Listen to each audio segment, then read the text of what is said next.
Ooh, I just thought of another example.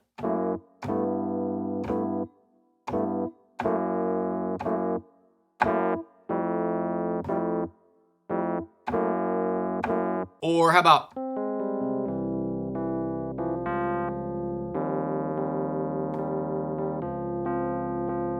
So recently I saw this video of Jacob Collier talking about harmony on YouTube. I know there are a bunch, but this one... Hello everybody, my name is Jacob Collier and I'm a musician.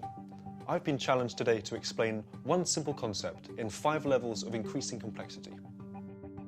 My topic? Harmony. In this one, he's talking about one of my favorite things in harmony, and that's the idea of every melody note working with every bass note. Or put another way, what I love is exploring the different types of harmony that can work underneath a common tone. So those examples I played at the top of this video, before I jump into the nitty-gritty of this, let me just unpack what's going on in those. So that first one was a song called Tainted by Slum Village featuring Dwele. I love this track.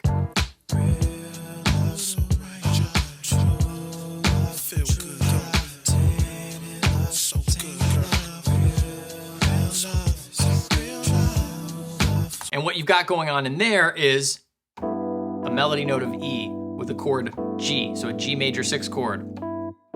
And then the bass note goes down a half step. You have F sharp 7, and then F major 7, so or F 9. You can add different tensions to it, but that's what's going on over and over that loop. And this just sits on top. And what I love about it is this note never changes, but the color, the emotional color of the music changes every time that chord changes, just by how the relationship between this and all this changes. And the second example, another one of my all-time favorite bands and all-time favorite songs, this one was really influential on me.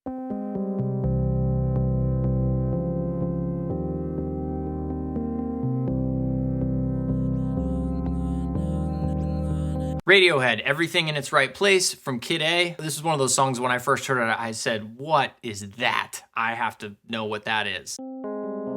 So you've got C major, D flat major, maybe sharp 11, with the C staying on top. E flat 6, E flat major 6, C staying on top. I'm not gonna talk all about modal interchange and all the nitty-gritty of every theoretical notion for why these chords work. What I'm just interested in is exploring this idea of every melody note working with every bass note and some ways I've thought about it. At the end of this video, I'll show you a specific example from one of my songs. So the concept that Jacob was sharing, it was just a moment in that video, was that every melody note works with every single bass note. And it's something that I think about a lot when I'm composing. It is also something I think about when I'm improvising. When I'm playing through chord changes, I'm very often looking for common tones. So I'm hunting for ways to not just play changes up and down like this, but look for the places that notes are shared sometimes between 2 very disparate chords. So what I want to show you here is just an idea of this concept. Jacob explains it in that video, but I'm just going to give you my 2 cents worth. I am not a piano player by any stretch, but I do know how to at least get my way around the keyboard so that I can explore harmony. And I will say that it's been one of the most beneficial things I've ever done in my musical life. I wish I'd started sooner. I also am always telling my students it's never too early to start. Just jump in, you know, triads, 7th chords, you start to learn voicings and whatever, but that's another subject. Let's just talk about this concept here of melody notes and bass notes. All I'm gonna do for the sake of this example is we'll call F our melody note, and also I'm gonna start down here with F as our bass note. And that's it. And I'm just gonna walk you through every chromatic tone and how F can still work on the top. So let's just start with a major triad, the most basic place to start, right? 1, 3, 5, and 7. So we have F as both the melody and the bass note. Clearly that works. What if we go to F minor? Great, still works, pretty simple. What if we went to F diminished triad?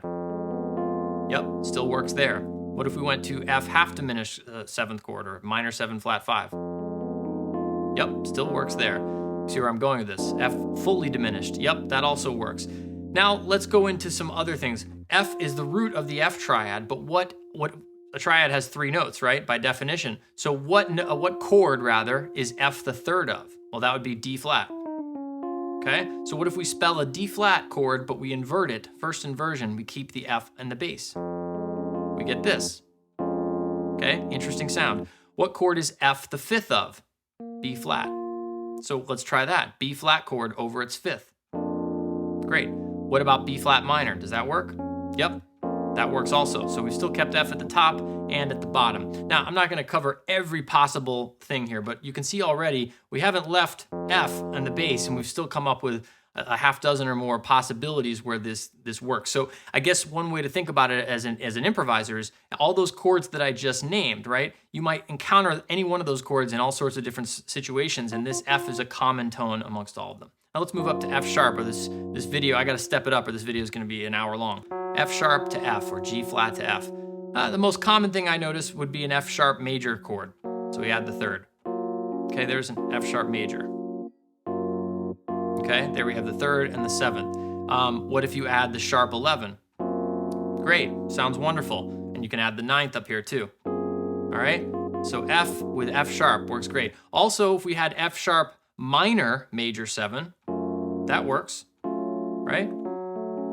F sharp melodic minor, great. Again, I'm not gonna get into every possible weird altered chords. I'm gonna just try to hit the basics. What if we go up to G? All right, G and F. Most obvious one is probably either G dominant, and I'm just gonna spell it like this so it would make it easier, all right? Or G minor 7 rather. But it doesn't just stop with those chords. It also, in this case, what if we had, the 13ths in there? Yep, what if we had the 9th?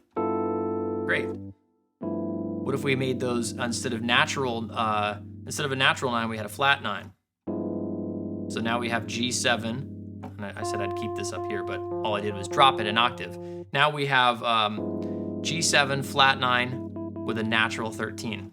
Great sound. And if you look at that, F minor, or I call this diminished major 7, because the bottom part is diminished, but it has a major 7. So I'll try not to veer too far off topic here. I could go off on a tangent on each one of these chords. What if we flat the 13 as well? So basically look at that. Now you have an F half diminished chord over G. That's G7 with a flat 9 and a flat 13. But again, this F up here. Okay, Grace. Let's go to A flat. What about simple A flat triad? F becomes the 6th. So this is an A flat 6 chord, AKA the 13th. So that if it's the 13th, it could also be A flat dominant, the 13. That's really nice. You could get into the minor 6 sound. What else? We could go back to that D flat. Now F could be now F is functioning as the. Wow. All right, this is a D flat triad. F is still the 3rd. It's just that the bass note is now the 5th. Have I confused you yet? Okay, let's keep moving here again. I feel like with YouTube, I got to offer all these disclaimers because, inevitably somebody's going to watch the video and they'll be like, well, actually, you forgot this chord and that chord. And okay, what about A in the bass? Well, let's go back to the triads we talked about originally. We started with F, right? But now we have A in the bass. So that could still be F major with the 3rd in the bass. I love this sound. This is a more contemporary harmony you find in tunes of like the Yellow Jackets and Russell Ferrante and Bob Mintzer and the Brecker Brothers and things of that era. You hear a lot of this. I love the sound as well. F over, a triad over its 3rd. What else? You could go dominant. We call this A dominant. And now F is the what? It's the flat 13. Right? So F over A, flat 13. Is there anything? I'm sure there's other wonderful things that I'm missing here. B flat. Okay, we have our plain B flat triad, that works. What about B flat minor? That works as well. What about B flat dominant? Yep, that works. You could get into, you could have an E flat triad over B flat with the 9th. You could have an F sharp major 7 chord over its 3rd. You see where I'm going with this, hopefully. All right, keep moving here. Diminished, if I have B in the bass, but it also could be G7 over its 3rd. It also could be, if we go the dominant route, well, we could go the half diminished route. Probably a pretty obvious one, right? Okay, so that was a minor 2-5 to A. Dominant, we can make it dominant.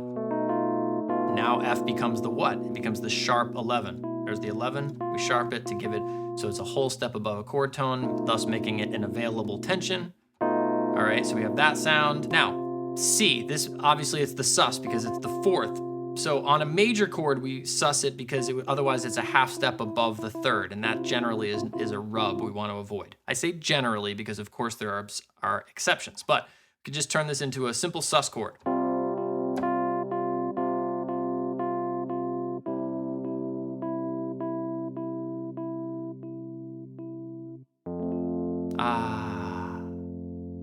C minor. Ooh, love that sound. Great sound. The 11th on a minor chord, probably one of my all-time favorite sounds. I use it all the time, everywhere, as much as possible. Another way to do C sus, I'm just backing B flat major over C. That's C sus as well, C sus 13. But it's, see the sus chord and just go down and play major 7th. Okay, so D flat triad or D flat 7 chord. You can color that up in any different way you want to. All the different alterations are going to sound great there because, the sharp 9, the flat 9, the natural 13, the flat 13. Okay, now D minor. We have D in the bass. Great. What else? I guess we could have a B flat triad over its third, and that's the F is still going to work clearly there. We could have D half diminished. We could have D fully diminished, right? Go up to E flat major 9. F is the 9. We could have E flat dominant with the 9th, so E flat 9. The 13th in there, that sounds lovely. Could we do E flat minor 9? 9th is just a great option almost everywhere. Love that sound as well. We could change color a little bit. Ooh, that's nice. So that's an 11 chord, minor, E flat minor 11. Love that sound. And now we get to the trickiest of them all. We have the interval of a flat 9, generally to be avoided at all costs, theoretically speaking. It's a terrible interval, unless, and I'm talking about not as a passing tone, but just as a chord, unless we're talking about dominant chords, in which case, the flat 9 is a wonderful sound, okay? So there we have it. So, and now we would get back to home bass. And this is, you could extrapolate this. It doesn't just have to be that, but I don't have a sustain pedal. It's hidden in there in this chord too.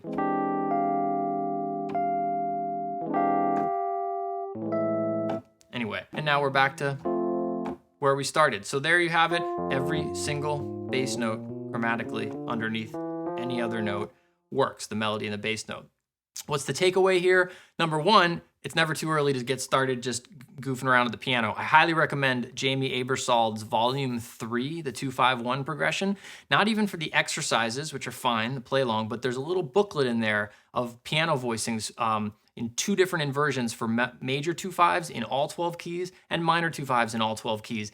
That in and of itself could just change your life on the saxophone or any instrument. Just spending time learning those voicings and seeing and hearing what's going on as you watch and hear one note move to the next in piano voicings.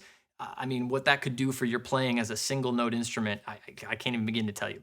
Number 2 is to look for chords inside scales. I have a lot of lessons on this in my virtual studio, but basically I'm always saying, like, explode things out. Don't look at it as a scale as just a root up to a root and back down again. There's diatonic triads in there. If you take F major,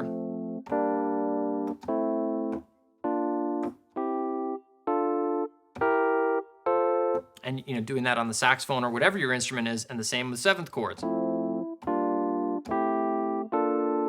You start to find, oh my goodness, there's B flat major, that's how you get Lydian, et cetera, et cetera. So just start to think inside of chords. And then the third thing is looking for common tones. I guess that's back to where I started with this, is just looking for, and the more you do that, the more you do like diatonic triads and 7th chords within every chord and every scale that you're working on, the more likely you are to begin to find both hear and see. Let's say you're reading the chord changes to a standard or a Wayne Shorter composition, which tends to be more non-functioning harmony.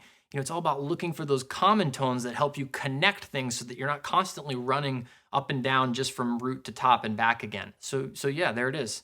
Thanks very much to Jacob Collier for the inspiration for this little video. And I'm sure plenty of people will have all sorts of wonderful things to let me know that I missed in this. But again, I just wanted to show you a quick lens into some of the possibilities that exist there. So here's a specific example from one of my compositions where this technique is being utilized. The song is called Can't Wait for Perfect, and it goes like this. Over and over. And over.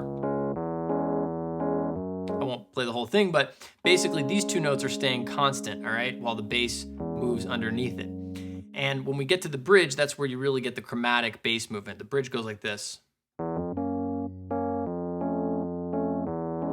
That repeats.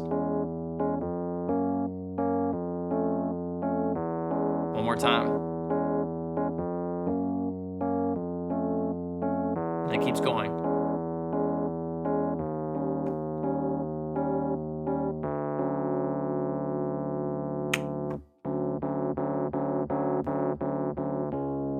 So we have F sharp major triad, F augmented or F augmented 7, E major 6, and then E flat 7, and then D major 7. That's it. And I hear this a lot in Stevie Wonder's music. Radiohead does this a lot. So now let me turn it over to you. If you have any specific song examples in any genre where you hear this technique at play, a chromatically ascending or descending bass line with a constant melody note on the top or top note of the voicing, leave them in the comments below. I'm sure we'd all benefit from checking those out. If you like the video, hit the like button, subscribe to my channel, and definitely if you know somebody this might be helpful to, please share the video with them. That's it. See you in the next one.